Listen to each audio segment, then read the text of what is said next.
कैसे हो तुम आप लोग, है ना? ठीक से पढ़ाई करो और कहीं प्रॉब्लम हो तो पूछ लिया करोगे, ठीक है। आज का टॉपिक हम लोग देख रहे हैं एबनॉर्मल मोलर मास।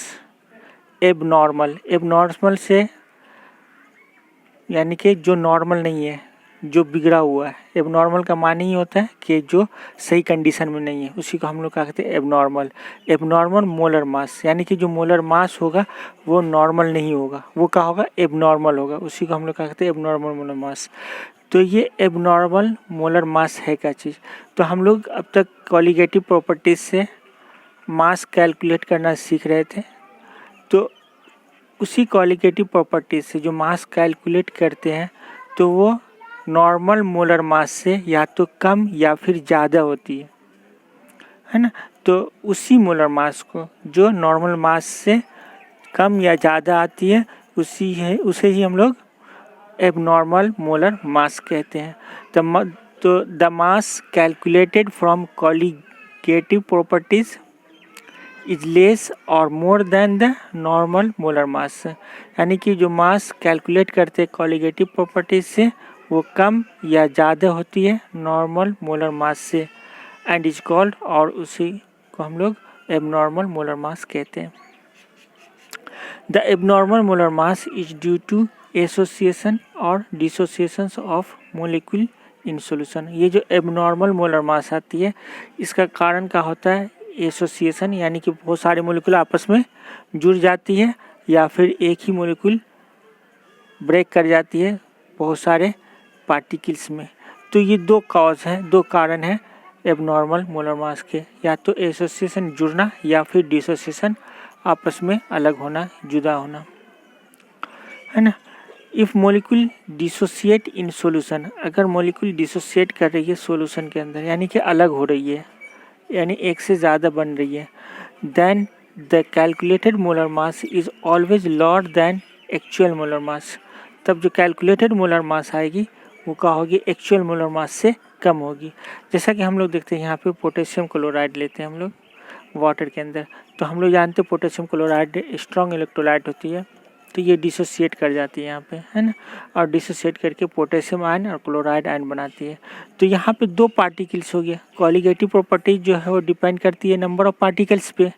तो यहाँ पे दो पार्टिकल्स है, एक पोटेशियम आयन की और क्लोराइड आयन की। तो इन दोनों का जो एवरेज मास होगा वो उसके बराबर होगा।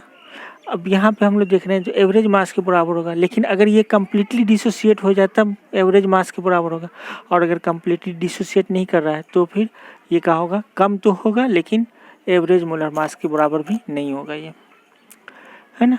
तो अब हम लोग देख रहे हैं if molecules associate in solution, अगर यहाँ पे मोलिक्यूल एसोसिएट कर रही है, आपस में जुड़ रही है, then the calculated molar mass is always higher than normal molar mass. तब जो कैलकुलेटेड मोलर मास आएगी वो नॉर्मल मोलर मास से कहीं ज़्यादा होगी। यानी कि जब मॉलिक्यूल आपस में जुड़ जाएगी तो मोलर मास का हो जाएगा, उसका कैलकुलेटेड वैल्यू इंक्रीज कर जाएगा। जैसे कि हम लोग देखते हैं ethanoic acid in benzene. Benzene का है ये नॉन पोलर सॉल्वेंट है ना।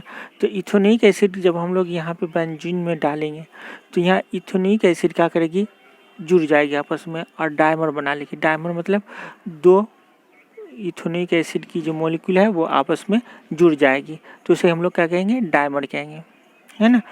तो यहाँ पे जो डायमर बनेगी, तो यहाँ पे डायमर जो बनेगी यहाँ हाइड्रोजन बॉन्ड बन जाएगा। ये देखो यहाँ पे इंटरमोलिकुलर हाइड्रोजन बॉन्ड बन रही है दो एसिटिक मॉलिक्यूल के अंदर बीच में। तो ये दो ज्वाइन कर गई, तो दो ज्वाइन करके क्या बनी, एक सिंगल पार्टिकल्स बन गई। तो इसकी जो मोलर मास होगी, जो कैलकुलेटेड वैल्यू है, वो एसिटिक एसिड के मास के लगभग दुगुने की बराबर होगी, है ना, लगभग दुगुने के बराबर होगी, लेकिन एग्जैक्टली दुगुना नहीं होगी। अब हम लोग देख रहे हैं यहाँ पे इसी को एसोसिएशन और डिसोसिएशन जो हो रही है, इसी को करेक्ट करने के लिए वान ठूफ एक साइंटिस्ट था, उसने एक फैक्टर यूज़ किया था, तो इसीलिए उस फैक्टर का नाम वान ठूफ फैक्टर रखा गया। ये कहा, it is the ratio of observed colligative property and calculated colligative property. ये जो है वान ठूफ फैक्टर, ये क्या है, एक रेशियो है ऑब्जर्व्ड कॉलिगेटिव प्रॉपर्टी का और कैलकुलेटेड कॉलिगेटिव प्रॉपर्टी का, या ratio of normal and abnormal molar मास, या फिर नॉर्मल एंड एबनॉर्मल मोलर मास का ये रेशियो है 1:2 फैक्टर। तो हम लोग देख रहे हैं यहाँ पे 1:2 फैक्टर जिसे हम लोग आई से इंडिकेट करते हैं। तो आई इजकल टू क्या हो जाएगा, observed colligative property upon calculated colligative property, यानी कि ऑब्जर्व है ये जो दिख में आता है वो कॉलिगेटिव प्रॉपर्टी, और एक जो कैलकुलेशन से जो कॉलिगेटिव प्रॉपर्टी आ रही है वो, तो ये दोनों का हो गया यहाँ पे रेशियो में आ गया है ना। या i equal to normal molar mass, i जहाँ पे 1:2 factor normal molar mass upon abnormal molar mass है ना। या आई इजकल टू कहा जाएगा total number of particles after association या डिसोसिएशन, यानी कि जो पार्टिकल की संख्या है डिसोसिएट और एसोसिएट करने के बाद, बट्टे total number of particles before association या डिसोसिएशन है ना। तो total number of particles association और डिसोसिएशन के पहले है ना। तो ये दोनों का रेशियो हो गया। अगर हम लोग देख रहे हैं, इसलिए हम लोग देख रहे हैं अगर आई बराबर अगर 1 होगा तो यहाँ पे कब होगा 1, जब यहाँ पार्टिकल ना ही तो एसोसिएट करेगा और ना ही डिसोसिएट करेगा। तो ऐसे कंडीशन में आई इक्वल टू क्या हो जाएगा, 1 के बराबर हो जाएगा। तो i equal to 1 when no association या dissociation. I greater than 1, i का होगा ग्रेटर देन 1 होगा है ना। आई की वैल्यू क्या हो जाएगी यहाँ पे 1 से ज़्यादा होगी, कब, जब यहाँ पार्टिकल डिसोसिएट कर जाएगा, मतलब ये एक दूसरे से अलग हो जाएगा, मतलब अलग अलग हो जाएगा। तो ऐसे कंडीशन में जो 1:2 फैक्टर है वो 1 से ज़्यादा हो जाएगा। फिर आई की वैल्यू क्या होगी 1 से कम होगी, कब, जब ये पार्टिकल एसोसिएट कर जाएगा आपस में है ना। तो इस कंडीशन में क्या होगी आई की वैल्यू 1 से कम हो जाएगी। Hence 1:2 modified the colligative equation से, इसलिए 1:2 ने क्या किया, जो फैक्टर आई है उसे कॉलिगेटिव इक्वेशन जो है उसमें शामिल कर दिया। तो हम लोग देखते हैं पहला है relative lowering in vapour pressure is equal to, एक चाय बी था लेकिन उसने क्या किया आई से मल्टीप्लाई कर दिया चाय बी को।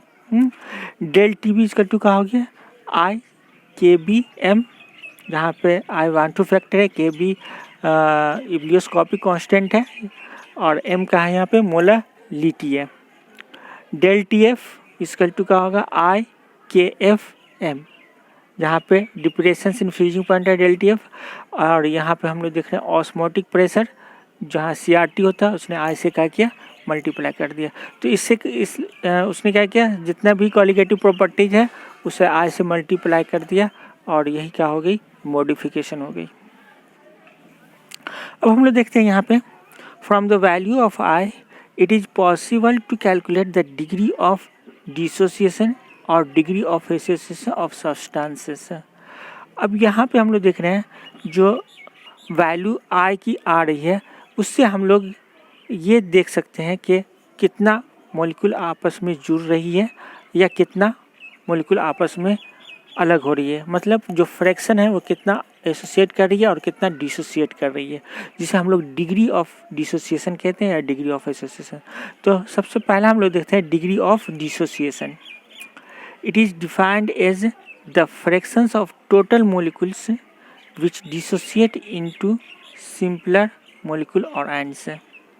डिग्री ऑफ डिसोसिएशन क्या है, ये एक फ्रैक्शन है ना, जो टोटल मोलिक्यूल का है जिसमें कितनी मोलिक्यूल का होती है सिंपल मोलिक्यूल या फिर आयंस में ब्रेक कर जाती है। जैसा कि हम लोग देखते हैं यहाँ पे इस एग्जाम्पल के तौर पर देख रहे हैं ए बी लिए हम लोग, यहाँ पे एक मोलिक्यूल है तो यहाँ पे ये 1 - एक मोलिक्यूल है या 1 मोल मोलिक्यूल है यहाँ पे, तो इसका अल्फ़ा यहाँ पे क्या है डिग्री ऑफ डिसोसिएशन है। तो यहाँ पे जो फ्रैक्शन है वो अल्फ़ा का और ये ब्रेक कर रही है, तो ब्रेक करके यहाँ पे अल्फ़ा बनाई ए और बीटा भी अल्फ़ा के बराबर होगी। ठीक है, अब हम लोग देख रहे हैं यहाँ पे, अब देख रहे हैं हम लोग यहाँ पे total number of particles before dissociation. Before dissociation तो हम लोग 1 मोल लिए थे हम लोग, और total number of particles after dissociation.